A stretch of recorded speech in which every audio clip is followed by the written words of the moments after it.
Hello everyone and welcome back to the State of Real. Today we're going to be restoring my 1964 Ford Thunderbird oil pan. As you can see, it's pretty crusty, so we're going to use this oven cleaner, the heavy duty kind, and knock off some of this crust. Here I'm using my favorite sleek stainless steel bristle brush to scrape off some of the loose stuff. Then I move over to the spackle knife to get off some of that thicker stuff. That way it doesn't load up in the brush. This engine starved itself from oil due to heavy oil sludge, and that's what you see in the pan there. It almost looks like oil and anti-seize mixed together, as that was all the valve train ground down over time. So here I am rinsing off all of the cleaner, and now we're going to be working on the underside of the oil pan baffle. Not every oil pan has a baffle, but mine does, so I'm going to separate it and clean underneath of it because I'm sure there's a bunch of oil sludge underneath there as well. Look at that. What did I tell you?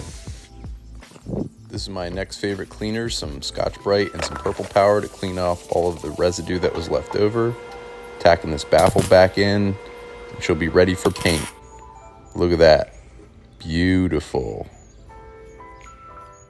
Alright, so these are the paints that I'm using. These are just some things that I had left over from other projects.